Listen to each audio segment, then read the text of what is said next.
What's up, everybody? Welcome back to the podcast. Today I want to share with you one of the best interviewing hacks I've ever come across for hiring rock stars. I find hiring to be very, very difficult, and I think most entrepreneurs do. And the reason is you only have a limited amount of time with a human to make a judgment about how they're going to be on a day-to-day basis to actually work with.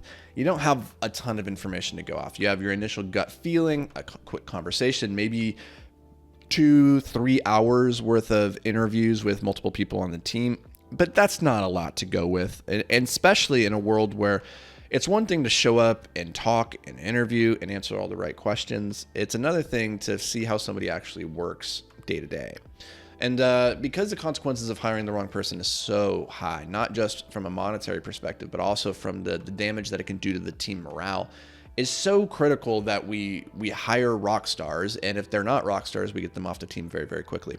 Now, we're not going to talk about how to do that per se today. What I want to talk about, though, is just one question that I've found to serve me very well in an interview context, because a lot of times, like, there's only so many questions you can ask in an interview that people haven't heard before to get them off their game. For the most part, everybody has rote answers they've already rehearsed and practiced a million different times. And so you want to get people off their scripts and get them talking or authentically about who they are, so you can get beyond the professional mask that they're trying to project and see, to the person that is behind them. And that's not to say that they're doing anything nefarious or weird or wrong even. It's just that we all do that. We want to put our best self forward. We want to say all the right things in the right way. And so we practice, we rehearse for this, right? So how do we get somebody out of that flow zone and into the unknown murky territories where they're actually answering questions for the very first time and thinking through things, so you can get a sense for who is this person really? Well, here's a question I really like. It's actually 3 questions. So the question itself is, what's the biggest obstacle you've ever had to overcome? Or what's the biggest struggle you've had in your life? What's the moment in your life that you were tried the most, right? Some question that gets them to think about when things were hard. Now, a lot of people, they've thought about this question before. They already have an answer for this. Like, the thing that I've struggled with most in the past was this relationship with my boss. I had a difficult time communicating, and here's what I learned from it. Cool. Now, the second question in this equation is when the magic starts to happen. You say, cool. What else? Can you give me another instance of what's the second biggest obstacle in your life that you've had to overcome? What was the second biggest struggle, right? Now, they might have had the first answer pre-prepared. Now, the second time, they probably have another answer somewhat pre-prepared, some other thing that obviously jumps out to them that they can present and they can tell you about it, right? And you sit and you listen, and you go, cool, cool, cool, cool, cool. And by the time they finish that, and then you ask them the third question, which is, awesome. What else? What's another time? What's another one of the biggest obstacles? Like, what's the third biggest obstacle you've ever had to overcome, right? You keep asking the same question 3 times, maybe even more, 4 times. Depending on how quickly they generate the answers, you can tell how much they've thought about it, how much they've pre-rehearsed it. And you want to keep going until you get them to go, let me think, what else was it? Oh, this other thing. Actually, I haven't thought about this one in a while. Let me walk you through this. And now once you get to that answer, you know that they haven't pre-prepared it. So you're going to get a very authentic view into how they viewed the problem, how they thought through the problem, what the solution was, right? You're going to start to see them. And the way that I discovered this question was actually in talking to GPs. I was working with a lot of limited partners. So these are private investors who, invest large sums of money into private equity deals. And I was working with these LPs to help them navigate the nuances of interviewing respective operators and partners. And that's difficult because, again, you don't have a lot of information to go off of when it comes to interviewing somebody and then making the decision, do I want to give them $100,000 to invest, right?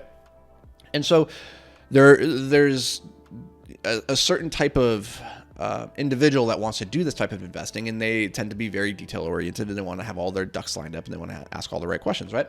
And so I would sit down with these LPs and do a little bit of coaching with them and say, okay, so we're going to ask this question, and here's what we're looking for, here's the answers that we're trying to get to.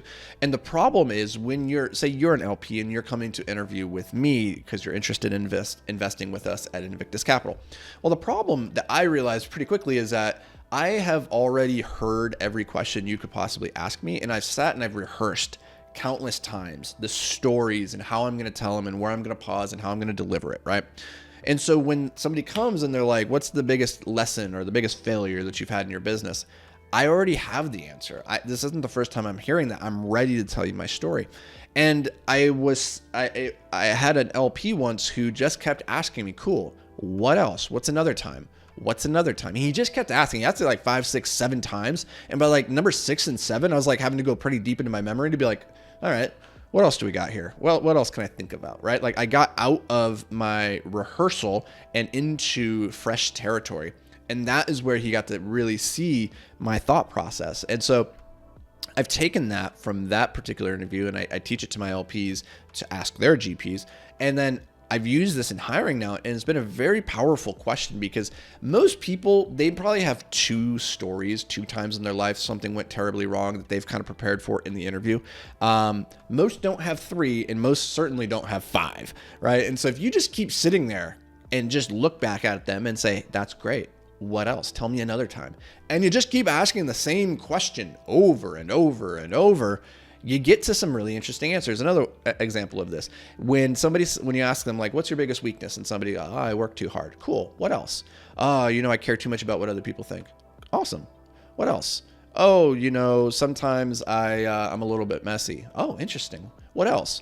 Yeah, sometimes I miss deadlines because I'm a little bit messy and blah, blah, blah, blah, right? Now you're getting to the real stuff. Before you were just getting the answers that they rehearsed, but as you keep asking the same question over and over, it makes them keep digging. So take that question, run with it when you're doing hiring. If you're going to invest with somebody, if you're thinking about partnering with somebody, just keep asking the same question over and over and over, and you will start to uncover deeper and deeper levels of answer that you weren't going to get otherwise. So hope this brings a little bit of value. Good luck out there. Hiring is tough. I believe in you. Don't give up. Keep doing it.